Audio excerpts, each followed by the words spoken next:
Are you really ready to be a dad? I thought I was. I did everything you're supposed to do. Skimmed the books, bought the gear, took an infant CPR class. But then Hank came along. And the mental and emotional shock was way more intense than I was expecting. It honestly nearly broke me. I wish someone had sat me down and said, here's what it's gonna do to your brain, your marriage, your identity, and how to survive without losing yourself.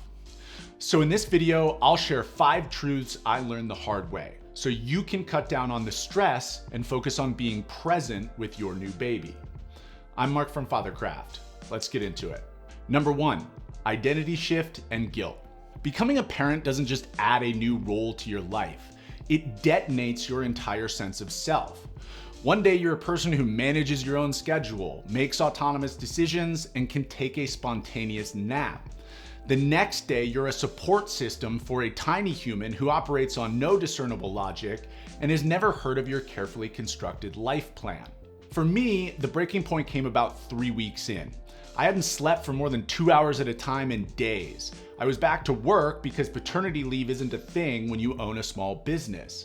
And somewhere between the 3 a.m. feeding and trying to answer emails one-handed while bouncing a screaming baby, I realized I don't recognize my life anymore.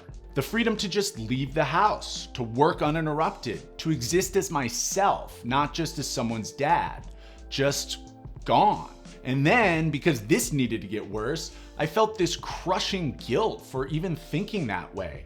Aren't I supposed to love every second? Meanwhile, I'm so tired I can taste colors, the baby is screaming like I personally offended him, and my brain is whispering, you're already failing at this. Your identity doesn't shift, it shatters. And then you're supposed to rebuild it in real time while operating on 2 hours of sleep and the emotional stability of a wet paper bag. So, here's what you do. First, name it. Say it out loud. I'm grieving my old freedom, and that's normal. Guilt is just pressure. It's not proof that you're doing anything wrong. Second, take your and your partner's mental health seriously. Postpartum depression and anxiety hits moms and dads. It's not weakness. It's chemistry under impossible strain. If you notice yourself feeling off, don't ignore it. Talk to someone. A trusted friend or an older brother is a great place to start. Your doc can help, or your kid's pediatrician can point you in the right direction. I'm not preaching, by the way, because I didn't do any of this. My wife had to pull it out of me. So what I'm saying is, don't be like me. Third, recalibrate your standards. Early parenthood compresses time and energy. You physically cannot do everything. So let the house get messy. Let the inbox rot. The only things that matter right now are safety and love. Everything else is negotiable. You don't need to be the perfect parent. You need to be the present one. Imperfect, learning, and still showing up tomorrow. Right now, survival with a shred of sanity counts as a win. Number 2, you don't always bond instantly. There's this scene that society wires us to expect. Baby arrives, light pours through the hospital window, and boom, instant, overwhelming love. Except for a lot of guys, that's not what happens. For me, what I felt was confusion. I was holding this tiny person who is technically mine, and I felt this stunned reverence, this awe that was genuinely magical. But after 3 days at home without sleep, feeling clueless about what I was doing while all my other responsibilities piled up, that reverence wore off fast. What replaced it was stress and guilt about not being the perfect new dad I thought I was supposed to be. I didn't feel broken exactly, but I didn't feel that instant lightning bolt connection either. And that gap between what I expected to feel and what I was actually feeling bred shame. What's wrong with me? Why don't I feel what I'm supposed to feel? Here's what you need to remember. Bonding isn't lightning in a bottle. It's a slow charger. For birthing moms, oxytocin, the bonding hormone, often spikes immediately. For dads, it builds gradually through repeated interactions, through diaper changes and midnight feedings, and the 47th time you hear that little grunt sigh they make when they finally fall asleep on your chest. The moment it clicked for me didn't happen until Hank was about 8 weeks old. I remember it distinctly. I was changing his diaper and this huge grin just split his face. He recognized me. And in that moment, it hit me like a freight train. overwhelming awe and love. But that was 8 weeks after he was born, not in those magical first few days that everyone talks about. So here's what you do. First, know that delayed bonding is normal. It doesn't mean you don't love your kid. It means your brain hasn't caught up yet. For a lot of dads, the bond builds over weeks and months, not seconds. I know this because I've talked to hundreds of guys in the Fathercraft community about it, and their moment happened at wildly different times. Some immediately, some at 2 weeks, some at 6 months. Second, don't bottle it. The dangerous part is the silence around this. We think we're the only one. We think it means something's broken in us. And we definitely don't mention it to our partner who just went through the physical and emotional gauntlet of pregnancy and birth. So we perform the role. We smile in the photos and we quietly wonder if we're secretly terrible people. Don't do that. Talk to someone. Your friend, a partner, a therapist, or talk to us. Fathercraft has a whole community dedicated to supporting each other. And third, watch for signs that it's more than delayed bonding. If the distance you're feeling isn't just about connection, if you're struggling with persistent anxiety, depression, rage, or intrusive thoughts, that's not just adjusting to fatherhood. That's postpartum mental health stuff, and dads get it too. In fact, the research shows that up to 1 in 4 men will experience depression or anxiety during their first year. I did. If you're struggling, that doesn't make you weak. It's biology. It makes you human. And the sooner you name it, the sooner you can get help. The instant connection happens for a lot of guys, and that's great. It didn't happen for me. It took time. But when it finally clicked, it was worth the wait. Number 3, ask for help. So, your identity's shattered, you might not feel connected yet, and you're probably wondering how the hell you're supposed to survive this. Here's the first move. Ask for help. Guys are conditioned to believe that competence equals worth. So when the baby arrives and we can't immediately solve everything, our instinct is to double down, grind harder, and prove we can handle it. That's exactly what I tried. Cue the anxiety. About a month in, I was drowning. I hadn't showered in 3 days. I was pretty sure I just put the milk in the cabinet and the cereal in the fridge. My mother-in-law offered to bring over dinner and watch the baby so we could nap, and I said, we're good. Why? Because in my head, accepting help meant admitting that I was failing. But here's the thing, newborns aren't a problem you can solve. They're chaos wrapped in a onesie. The whole "it takes a village" thing isn't just a cute proverb, it's emergency infrastructure. And every time you refuse help, you're cutting the power lines to it. So here's what you do. When someone offers help, say yes. Your mother-in-law wants to bring over lasagna and watch the baby so you can nap, say yes. Your buddy asks if he can drop off diapers, say yes. And be that village for your partner. When you're already exhausted and she knows this but asks you to help anyways because she's too tired to do it herself, say yes. Accepting help isn't weakness, it's strategy. It's recognizing that this isn't a solo endurance event.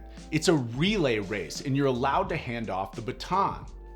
The guys who struggle the hardest are the ones who white knuckle it alone until something breaks, usually their mental health or their marriage. And the guys who make it through intact, they learn to say, actually, we could use some help with that. Number 4, a baby will change your marriage. Okay, so you're asking for help, you're surviving, but there's one more thing we need to talk about, and it's a big one. A baby doesn't break a marriage, it stress tests it. Sleep deprivation, shifting roles, the discovery that you and your partner have wildly different definitions of what constitutes clean enough. It's like the Olympic Games of communication, except there are no medals and most of us didn't train. For me and my wife, the breaking point came around week 6. We were both exhausted. She'd been up all night with the baby. I'd been working all day trying to keep the business running. And we found ourselves standing in the kitchen at 7 p.m., both of us silently fuming because the other person hadn't done the dishes. The dishes. We were keeping score over dishes. Chore scorekeeping is poison. It erodes goodwill faster than anything else, and it's shockingly easy to fall into.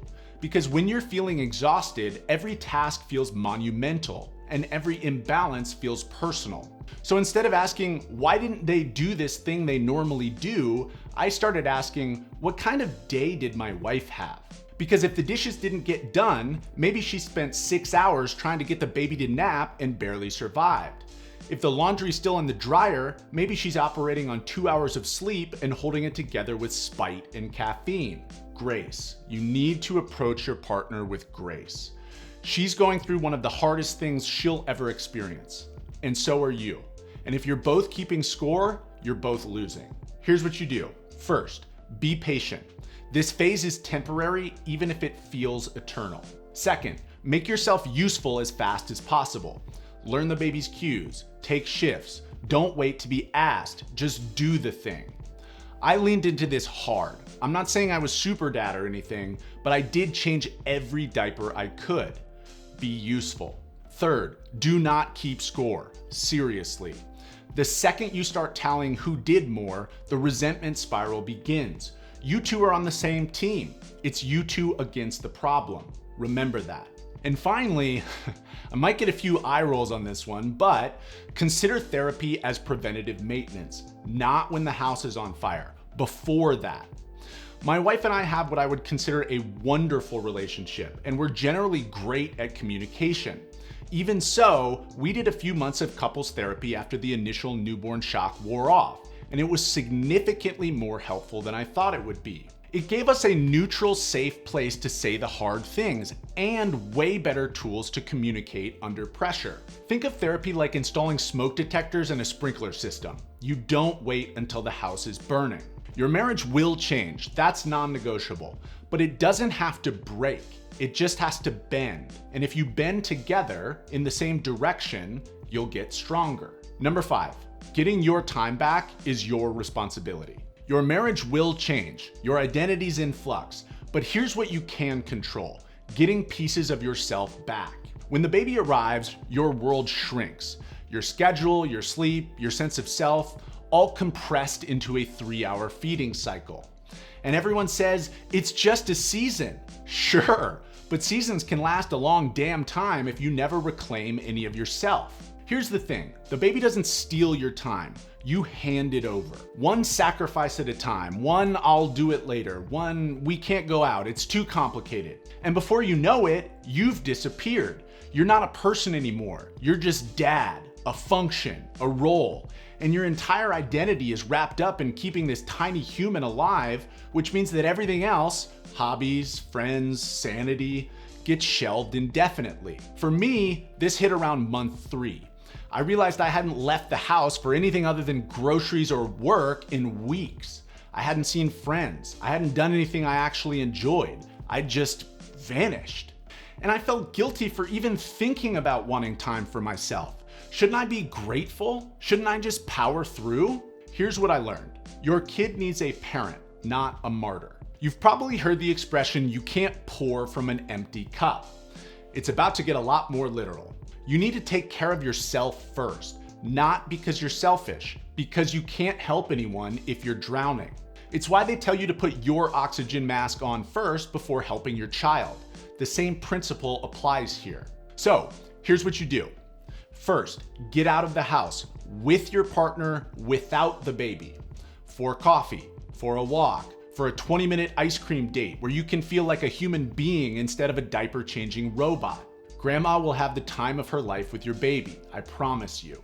Second, take your baby with you to do the things you actually enjoy, not just baby-centric activities, but your things.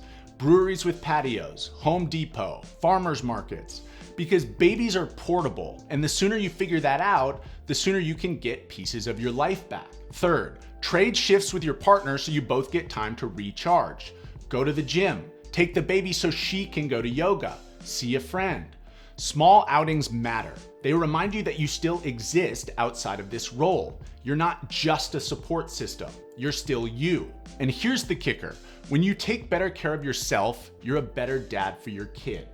You're more patient, more present, less likely to lose your mind over the 47th diaper blowout of the week.